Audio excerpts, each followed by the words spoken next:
Abacuque, no capítulo 2. Amém? Sobre a minha guarda estarei, e sobre a fortaleza me apresentarei, e vigiarei para ver o que fala comigo e o que eu responderei quando eu for arguído. Então o Senhor me respondeu e disse: escreve a visão e torna-a bem legível sobre tábuas, para que a possa ler o que correndo passa. Porque a visão é ainda para o tempo determinado, e até ao fim falará, e não mentirá. Se tardar, espera-o, porque certamente virá, não tardará. Eis que a sua alma se incha, não é reta nele, mas o justo, pela sua fé, viverá. Vamos ler somente, mais uma vez, essa última parte do versículo 4. Mas o justo, pela sua fé, viverá. Amém? Pode sentar. Estamos no mês de outubro, já tivemos uma pregação agora no domingo, falando sobre essa questão. O mês de outubro, nós comemoramos a Reforma Protestante. Algo que está há 505 anos distante de nós, mas, como foi falado com propriedade no domingo, nós somos frutos de todo esse evangelismo, não apenas daqueles que nos evangelizaram diretamente, mas se nós voltamos para trás, os que nos evangelizaram foram evangelizados e estes, por sua vez, foram evangelizados, até que nós chegamos de imediato lá há 505 anos atrás. E o texto que foi lido no domingo é considerado como o grito de guerra da Reforma, porque foi, como foi dito no domingo, foi justamente lendo o texto de Romanos, capítulo 1, versículos 16 e 17, que Lutero sentiu despertar o fervor pela palavra. Mas não falaremos sobre Romanos 1, 16 e 17, que já foi mencionado no domingo, mas vamos falar do texto que é citado lá, que é justamente esse texto de Abacuque. Pois Romanos capítulo 1, versículos 16 e 17, especialmente 17, ele cita Abacuque 2, 4. De tal maneira, então, que vamos falar um pouquinho desse texto aqui. Como nós sabemos, Abacuque é um dos chamados profetas menores, uma designação que remonta desde Agostinho e que de maneira alguma vem a significar um grau menor de importância desses profetas. Simplesmente são profetas que escreveram pouco, de tal maneira que todos os chamados 12 profetas menores, na língua original e nas cópias mais antigas, constituem um único livro, o livro dos 12. E o profeta, e apesar deles constarem como um único livro, todos esses profetas, eles abarcam períodos diferentes. No caso do profeta Abacuque, junto com o profeta Naum e o profeta Sofonias, são 3 profetas que assistem o mesmo contexto da época do profeta Jeremias. Tanto é que, geralmente, estuda-se esses 3 profetas junto com Jeremias. E, geralmente, os profetas, todos os livros proféticos, eles precisam ser analisados dentro do contexto histórico. No caso de Abacuque, o que estava acontecendo na época que fez com que ele profetizasse, que ele fosse chamado para o ministério. O que mais chocava Abacuque, naquela época, o povo estava entregue a uma grande idolatria. O povo de Deus, o povo da aliança, estava afastado. E Abacuque, que dizem alguns, não temos certeza, que talvez fosse sacerdote, ou pelo menos pertencesse à linhagem sacerdotal, incomodado com aquilo, logo no início do livro, Abacuque pergunta: se Deus é tão puro de olhos que não pode ver o mal, como aparentemente Deus não se importava de ver o seu povo naquele estado? Essa pergunta que Abacuque faz demonstra muitas das vezes inquietações nossas. Percebam, uma coisa é a falta de fé, ou desesperar da fé. E a outra coisa são aqueles momentos em que ficamos estarrecidos com coisas que acontecem ao nosso redor. E quando nós pedimos perguntas, quando nós perguntamos a Deus, pedindo respostas a Deus, Deus ele pode responder de imediato ou pode demorar a responder. E às vezes Deus fica em silêncio. E muitas das vezes, nesse silêncio, pensamos que Deus ele não está vendo, pensamos que Deus nos esqueceu, mas como o príncipe dos profetas diz, Isaías, pode uma mãe se esquecer do seu filho? É uma pergunta de retórica, porque nós sabemos o amor que qualquer mãe tem pelo seu filho. Raramente você pode ver uma mãe que não demonstre o seu amor por um filho. Mas como existem alguns casos, aí o próprio profeta responde: mas ainda que uma mãe venha a se esquecer do seu filho, eu não me esquecerei de ti.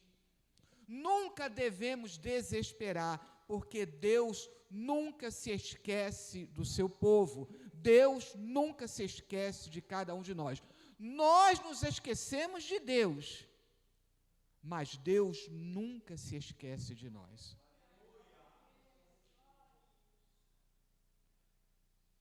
Mas, às vezes, a resposta de Deus pode nos deixar estarrecidos.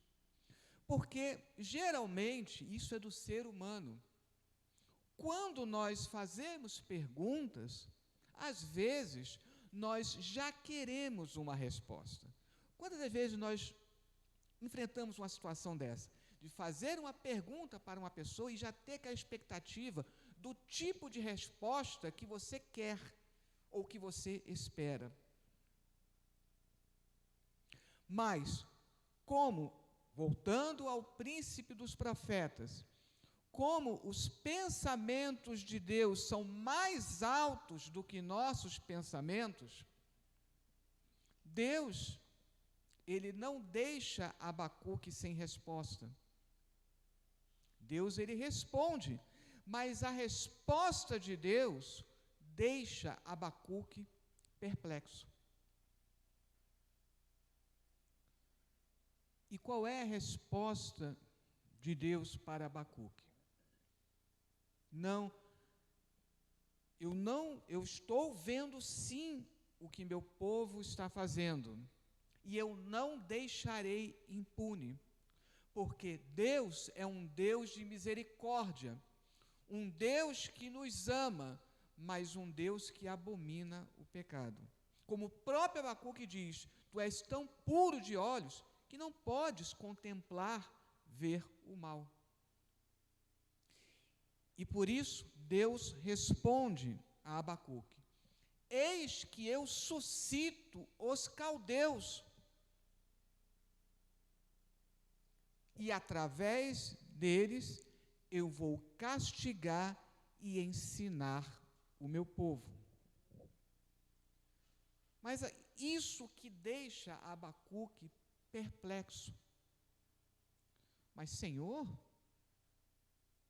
os caldeus não te conhecem, os caldeus não te servem, muito pelo contrário, eles servem deuses estranhos, um povo totalmente alheio à tua aliança. E é quando, então, esse questionamento é feito para Abacuque: como Deus pode castigar o seu povo, usando um povo mais pecador ainda? Em algumas situações, a resposta de Deus, ela pode nos deixar perplexos. Vamos pegar o exemplo do livro de Jó.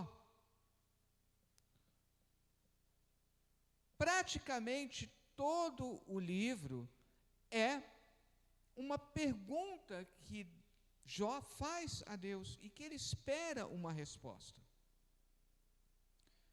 Senhor, não há nenhum pecado específico que justifique o que eu estou passando.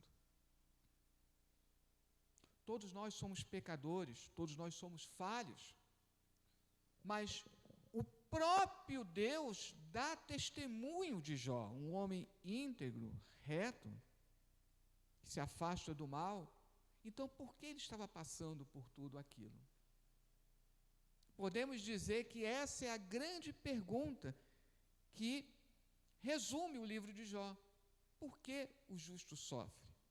E finalmente, quando Deus vai se manifestar e quando Jó percebe, agora Deus vai falar comigo e vai me dar uma resposta. Mas não é o que acontece. Deus bombardeia Jó com mais de 70 perguntas. Algo semelhante ao que vemos nas pregações de Jesus, que quando fazia uma pergunta para Jesus, ele respondia, na maioria das vezes, com outra pergunta. Aquela resposta dada por Deus a Abacuque o deixou tão consternado, o deixou tão perplexo, que aqui no início do capítulo 2 ele declara: eu preciso que Deus fale de novo comigo, que me esclareça. Por isso eu me colocarei no alto de uma torre e estarei ali esperando uma resposta. Isso demonstra as inquietudes que cada um de nós temos. Quantos de nós, às vezes, passamos por situações, como Jesus disse para Pedro: aquilo que eu faço hoje não entendes, mas entenderás depois. E eu digo mais: Às vezes encerramos a nossa existência nessa terra e muitas coisas que nós passamos não encontramos respostas aqui.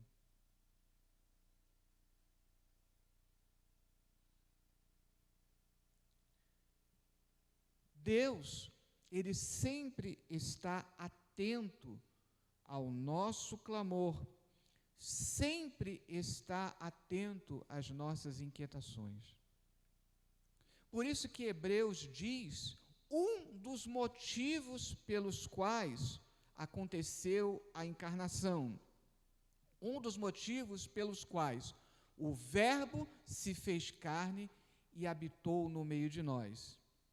Porque enquanto homem, Deus, no momento em que o Verbo se fez carne, no momento em que Deus, ele assume a humanidade, sem deixar de ser Deus, a partir do momento que ele assumiu a humanidade, ele pôde experimentar tudo aquilo que nós passamos.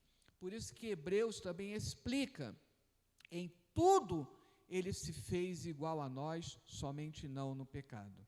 Em outras palavras, Deus pode dizer: eu sei o que você está sofrendo, eu sei o que você está passando. Por isso que, mais uma vez, voltando ao príncipe dos profetas, sim, eu habito num alto e sublime trono, mas estou bem perto daquele que é contrito de coração. Sabendo da angústia de Abacuque, Deus fala novamente com ele. E o que Deus diz para Abacuque? Eu te darei uma resposta em forma de visão, mas você vai registrar. Escreve numa tábua, para que até mesmo aqueles que estão correndo possam ler. Ou seja, aquilo que eu estou falando para você, Abacuque, não é somente para você, mas também para todos aqueles que também estão angustiados, que querem uma resposta. Porque Deus não é Deus de uma única pessoa, mas Deus é o Deus de todos aqueles que se chegam a Ele com singeleza de coração. Por isso Ele fala, escreve numa tábua. Isso não é só para você, isso não é somente para que você guarde para você, mas você vai compartilhar essa experiência com outros. Simbolicamente, é como Noé, ao enviar primeiro corvo e depois ele envia uma pomba. O corvo, ele encontra lugar aonde pousar, mas ele não volta para compartilhar a notícia. Por outro lado, a pombinha que ele solta encontra lugar para pousar, encontra um ramo verde de oliveira e traz aquele raminho de oliveira como se fosse a notícia. Eu encontrei lugar para pousar, mas não vou ser egoísta. Eu vou retornar e vou compartilhar essa notícia. Da mesma forma, somos nós, quando nós descobrimos os tesouros incontáveis de Cristo. O evangelismo, entre outras coisas, é compartilhar a alegria que nós descobrimos. Por isso que o Senhor Jesus declara naquela parábola do tesouro, um homem encontrou um tesouro, e pela alegria de ter encontrado aquele tesouro, vende tudo que tem para poder ficar com aquele tesouro. E essa alegria que nós descobrimos, nós compartilhamos com o mundo. Por isso, a voz profética da igreja, que foi chamada para proclamar a palavra. Estamos no mês da reforma. O grande martelo que todos os reformadores batiam é: prega a palavra, prega a palavra. Quando nós lemos acerca dos reformadores, cada um tem uma contribuição. Infelizmente, às vezes, alguns até brigavam, como Lutero brigou com Zwinglio. Lutero, ele tinha uma perspicácia teológica muito grande, mas, diz historiadores, ele era pavio curto. E ele acabou discutindo com Zwinglio, até no momento necessário, que era necessária a união. Mas, apesar das falhas, lendo isso na história, nos mostra que todos os homens são falhos. Mas todos os reformadores se salientavam a necessidade de pregar a palavra. Acabamos de ter um estudo sobre eclesiologia e vimos que uma das pontas de lança, a igreja é a voz profética para anunciar a palavra. A grande comissão que Cristo nos deixou é: ide por todo o mundo e pregai o evangelho a toda criatura. E como uma antecipação disso, temos aqui a orientação dada para Abacuque. Escreve para que todos aqueles que, mesmo correndo, possam ler. Interessante que, naquela época, a vida era muito mais calma do que hoje. E mesmo assim a preocupação, ainda que haja alguém correndo com pressa, esse também precisa ler. Assim é a mensagem da Bíblia, para todas as épocas. Mais de 2000 anos após Abacuque, mais do que nunca é necessário que a palavra de Deus seja anunciada, pregada, como diz o apóstolo Paulo, por pretexto ou não, a tempo, fora de tempo, mas a palavra de Deus deve ser pregada para mesmo aqueles que estão correndo o tempo todo, eles possam prestar atenção. O apóstolo Paulo tinha essa preocupação de tal maneira que ele dizia: ai de mim, se não pregar o evangelho.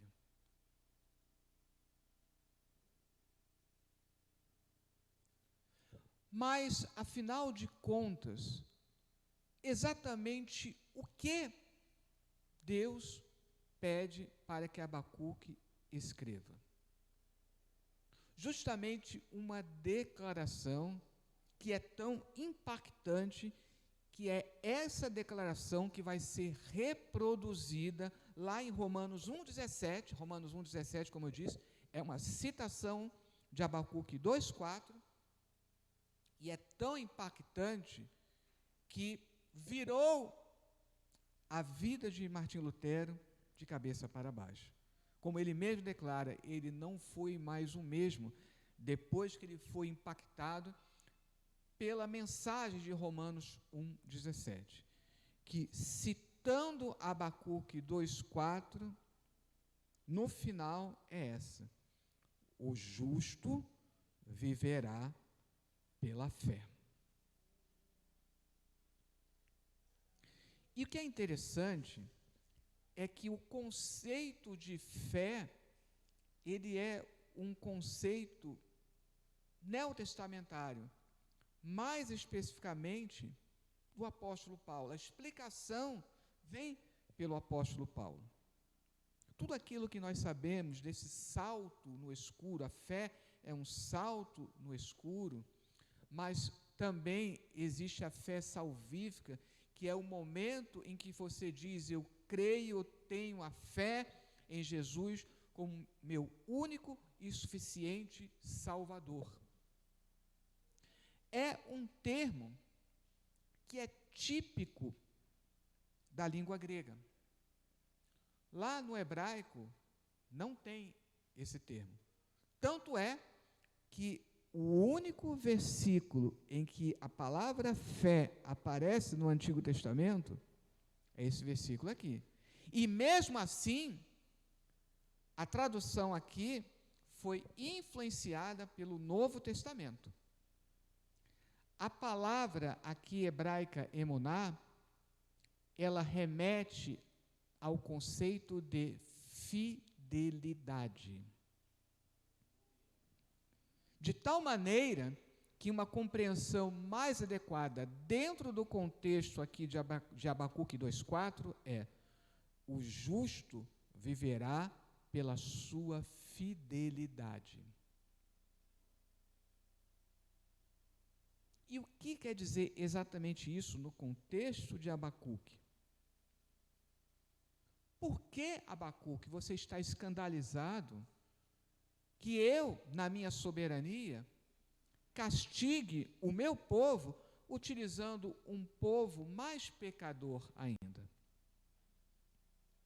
Na sequência, ele vai dizer: esse povo, o fato de eu permitir que eles sejam usados para castigar o meu povo, não vai desculpá-los dos pecados. Eu também vou requerer dos babilônios. Por isso, não te inquietes, Abacuque. Não duvide da minha soberania. Não duvide da minha justiça. Porque o justo, ele viverá pela sua fidelidade. Ou seja, haja o que houver, aconteça o que acontecer, mantenha a sua fidelidade. Quantas e quantas pessoas se deixam abater? Vamos pegar o exemplo do Salmo 73. Por ver a prosperidade dos ímpios, o salmista diz: meus pés quase se resvalaram, até que eu entrei no santuário de Deus e pude ver o fim deles. E eu pude então verificar que eu preciso manter a minha fidelidade. Agora é interessante, o salmista diz: os meus pés quase se resvalaram. Mas quantos, infelizmente, os pés se resvalaram? Quantas pessoas se desviaram porque não suportaram as tribulações, não suportaram as dificuldades e até mesmo não suportaram ver a prosperidade do mal. Senhor, se eu sou justo, por que eu estou sofrendo tanto e esse que não é justo está prosperando? Isso não é certo. Mas como vai o barro contender com o oleiro? Como diz novamente em Isaías: operando Deus, quem impedirá? Eu sempre costumo dizer que existem coisas que Deus, Ele decreta. Na teologia pentecostal, são os decretos de Deus. Tem outras coisas que Deus deixa ao nosso arbítrio. Deus nos concedeu o livre arbítrio, de tal maneira que existem situações em que eu preciso agir, que eu preciso tomar uma decisão. Mas mesmo naquilo em que eu ajo, tomo uma decisão, eu preciso saber que a soberana vontade de Deus sempre prevalecerá. Ainda que a minha vontade queira algo, é a vontade de Deus que sempre vai prevalecer, não é a minha vontade. É essa a mensagem que Deus dá a Abacuque, que dá a cada um de nós. O justo viverá pela sua fidelidade, continue fiel. Não se deixe desanimar, porque está vendo os babilônios com esse triunfo momentâneo. Porque eu também vou requerer deles. Ninguém escapa da justiça de Deus. O que o salmista também diz? Hoje sou velho, já fui moço, mas nunca vi o justo desamparado, nem a sua descendência mendigar o pão. Nós não podemos deixar e nos desesperar da justiça de Deus. Existe algo muito importante que é a providência divina. O que é a providência divina? Deus nunca deixa de zelar pelo seu povo. Por isso a importância, tudo tem uma razão de ser. Por isso a total, entre aspas, ausência de Deus no livro de Esther, a ponto de nem mesmo o nome dele ser mencionado, porque representa os momentos, até os momentos de maior perigo, em que parece que Deus está ausente, Deus se esqueceu, mas no momento certo, Deus, ele age, porque Deus, ele é um Deus que jamais esquece de nós. Amém? E para encerrar, eu vou ler uma oração, já que essa pregação não deixa de ser alusiva ao mês da Reforma. Uma das grandes pregações dentro desse texto foi feita não por Martinho Lutero, mas por Calvino. E ao terminar uma pregação justamente sobre essa passagem, em que ele se firmou, ele enfatizou a questão da torre de vigia, Calvino, ele orou: Todo-Poderoso Deus, concede que permaneçamos inabaláveis em nossa torre de vigia, até que finalmente subamos acima de todas as torres de vigia e alcancemos aquele bem-aventurado descanso, onde não mais teremos que vigiar, e onde veremos face a face, em esplendentes imagens, tudo quanto se pode desejar e tudo quanto é indispensável à nossa perfeita felicidade, através de Cristo nosso Senhor. Amém. E assim Calvino encerrou a pregação sobre essa passagem, e assim também eu encerro essa pregação, e que Deus nos abençoe.